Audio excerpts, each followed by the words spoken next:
lunes 23 de octubre, año 2023, son las 11:03 en todo el territorio dominicano. Y el mundo entero está con los ojos puestos en Medio Oriente y Ucrania ya ha pasado a un segundo lugar.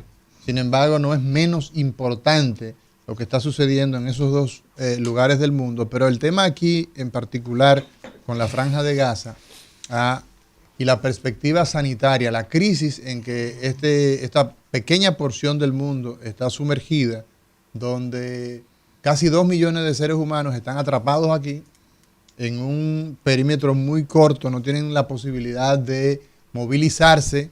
El ejército de Israel le dice que del norte se vayan hacia el sur, pero no existen garantías para que se provoque esa movilización. Son víctimas de escudos humanos, son tomados como escudos humanos. Y entonces la pregunta que hacemos es, ¿el irrespeto que se da de esas convenciones es exclusivo de lugares como estos de Medio Oriente o eso también ocurre en otras partes del mundo? ¿Hay alguna experiencia, Gregorio, doctor Tito Suero, Franklin?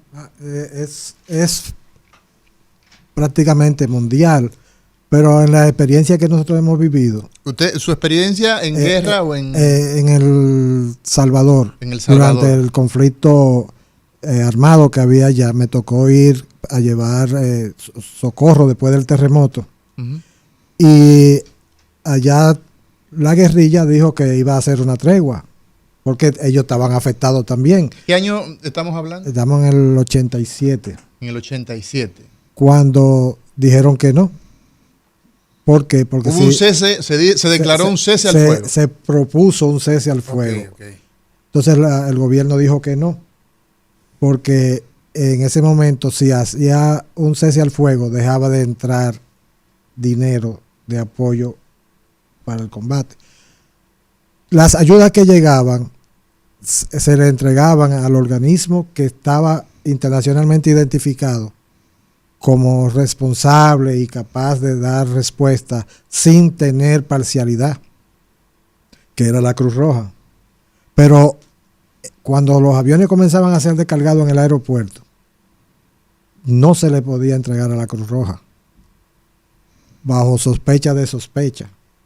Bajo sospecha de que ahí iba... de que eso iba a ir a la guerrilla, uh-huh, mientras nosotros estábamos necesitando todos esos insumos en la ciudad, porque estábamos rescatando gente que estaba atrapada, que tenían 3, 4 días bajo escombros que logramos sacar, y eso nos permitió en un momento tener una necesidad de mucha ayuda que no llegaba.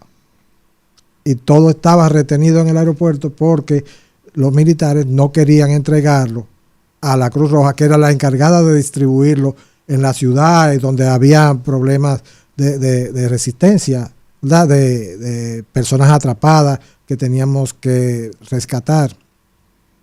Ahí me tocó conocer al que es el actual presidente de Guatemala, a Yamatei, porque yo me encontré unas muletas en un edificio que solamente colapsó el primer piso. Uh-huh. Y pregunto, ¿y de quién son esas muletas? Dice, no, del comandante. Cuando sale, que se levanta. Este señor. Y fue, en ese momento, una señal de inspiración para todos los que estábamos ahí, porque alguien con esa discapacidad estaba colocando micrófonos, estaba haciendo cosas para que hiciéramos la evaluación, porque se oían ruidos en ese edificio.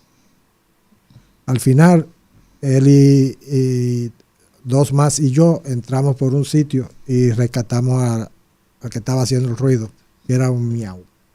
Era un gato.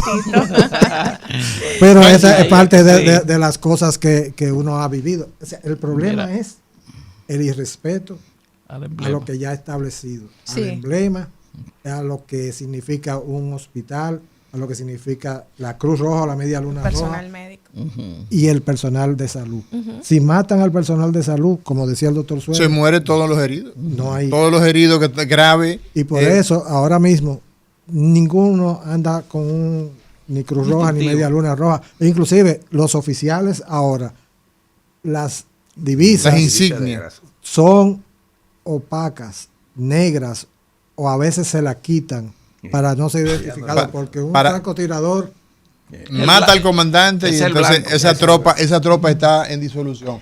Franklin, experiencia, ¿has tenido experiencia de estas situaciones? Hay una experiencia personal y hay otra experiencia vivida, ¿no? Porque como fui mucho tiempo personal de Cruz Roja, le damos seguimiento a esas situaciones que involucran a la institución. Sí.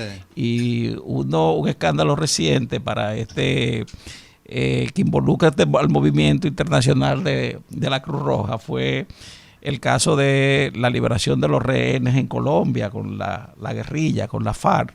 El gobierno de Colombia pues malutilizó los emblemas del movimiento internacional de la Cruz Roja del 6CR, y la misión que fue a rescatar a los rehenes fueron identificados con la insignia de la Cruz Roja y el helicóptero. Y eran del gobierno. De la Cruz Roja, y era el ejército. Era del ejército. Y los comandantes de la guerrilla, pues, autorizaron. Respetaron.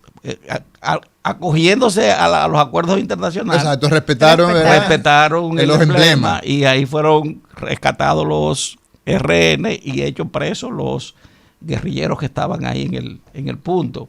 Luego, después, el gobierno colombiano pidió disculpas a nivel internacional al movimiento de la Cruz Roja, pero ya el daño estaba hecho.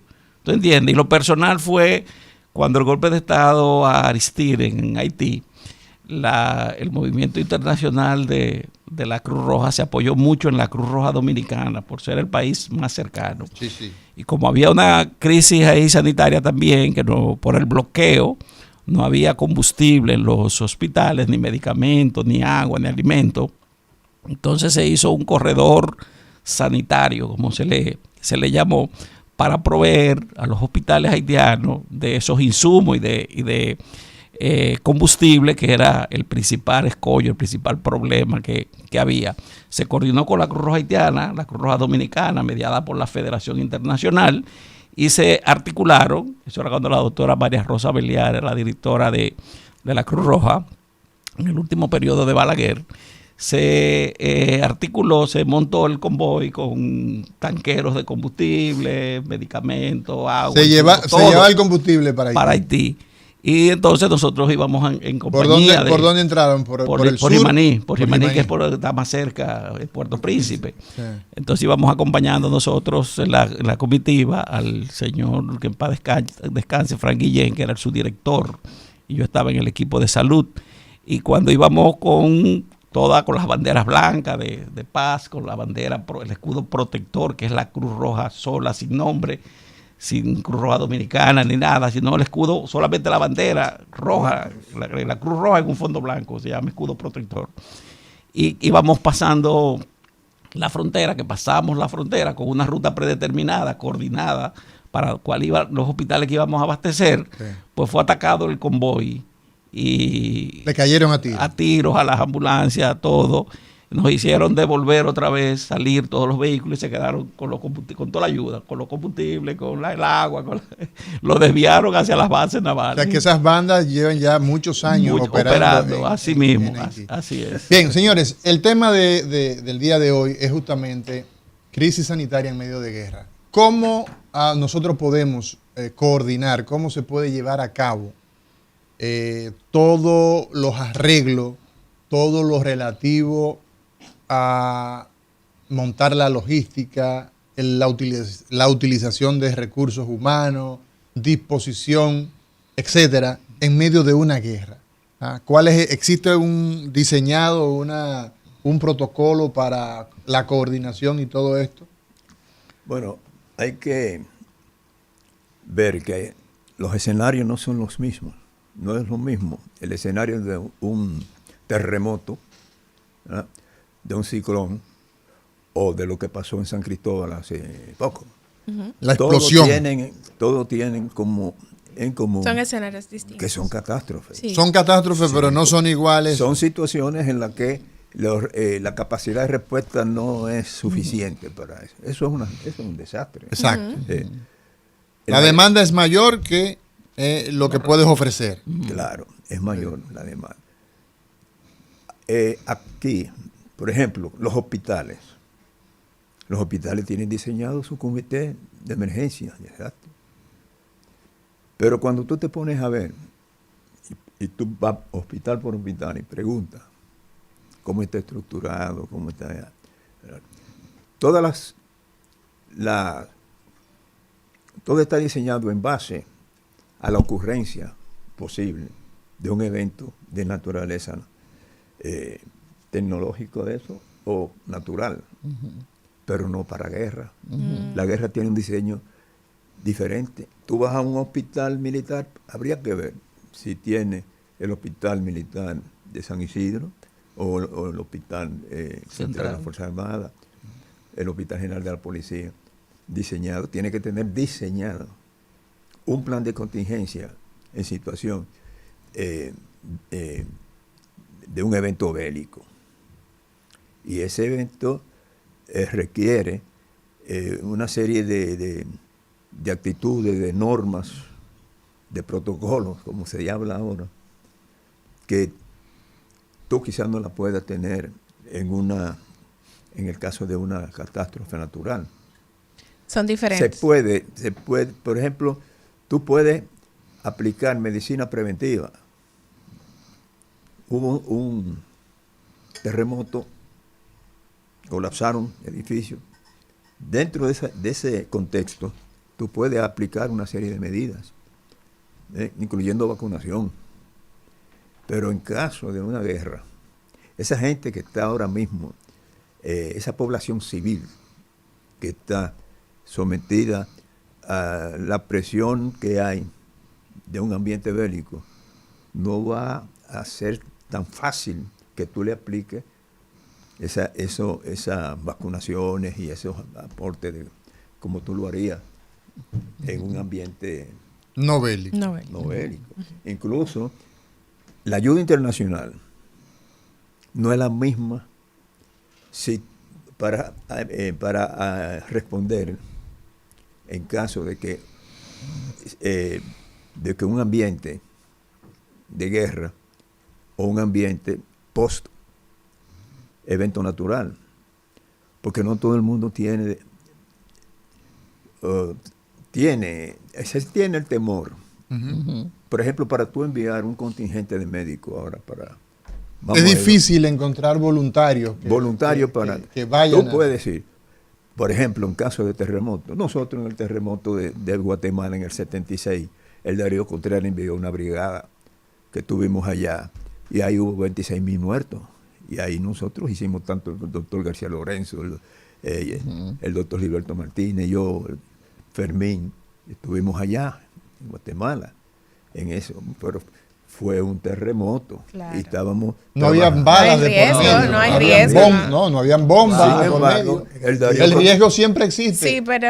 Pero tú no tienes balas. El Darío Contreras envió médicos, incluyendo a tu profesor, Osvaldo Bienvenido Martí Durán, sí. a Massimio Perichi Vidal. Y Eusebio Massimito, el hijo del doctor Massimo Perichi, la doctora que valiera, Aura que valiera. Porque fue un contingente de médicos que estuvieron en Nicaragua en la guerra de los contras contra el gobierno sandinista. Sí. Mandamos unas enfermeras, entre ellas 12 monjas, y una de esas recibió un balazo en la cabeza.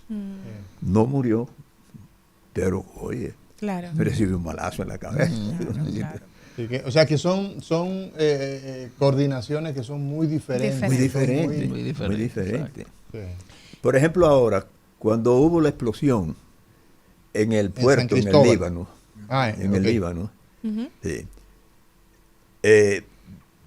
nosotros hicimos gestiones para enviar médicos allá, incluso yo allá en el Darío hablé con el que era su director hasta hace poco. Y logré enviar a la doctora Santos, ortopedista, que está en Asua, creo que está. Sí. Y yo dije, esa muchacha, déjame llamarla. ¿Tú estás dispuesta? Y yo, sí, ya tú sabes. Y se fue allá al Líbano y rindió una labor muy buena. Pero no es lo mismo. No es lo mismo. Cuando se hizo la guerra de cuando estaba la guerra de Irak, se invitaron a médicos militares y no quisieron. No. Porque era voluntario. Claro. Ahí no había, Sí, se respetó el que podía ir. Y no puedo ir, comandante, por tal o cual razón. ¿Usted fue a Irak? ¿Fue Exacto. encomendado, No, fue porque ordenado o fue una decisión Ahí Voluntaria. voluntaria? Todo una decisión. Si yo me metí a una A una organización, a una institución Sí. como tal, yo tengo que cumplir con eso dentro de lo que es la ética, sobre todo. Sí. Y entonces, es así. 6 meses duraron, maestro. Sí. 6 meses. 6 meses. Bueno, Dentro de sus 6 meses de experiencias. peligro y de horror. Sí, así. claro, es una Y decisión de permanente. experiencia y Sí, aprendizaje. Experiencia, claro. Hay algo importante. Adelante, En Gregorio. la preparación del personal militar, Ujú. o sea, médico militar, que va a estar en el área de conflicto, Ujú. lo que podría ser, todavía no ha comenzado, ¿verdad? Estamos preparando. Ujú. ¿Qué debemos llevar? Como decía el doctor Suero, la habilitación del material, del equipamiento para ese personal no es lo mismo que el personal que mandamos a...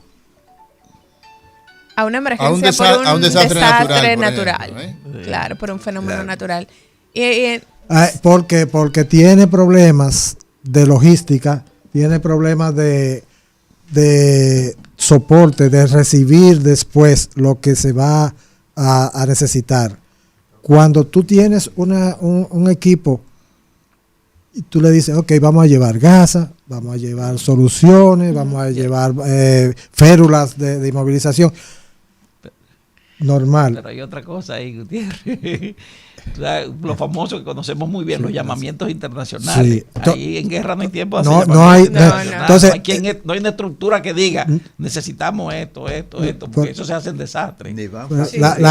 El llamamiento se sabe qué se necesita y que vamos te a llevar. Además, Pero mira las compresas, por ejemplo, hay compresas que te la mandan para control de hemorragia, pero para guerra, y el doctor me puede ampliar ahí, no es cualquier compresa.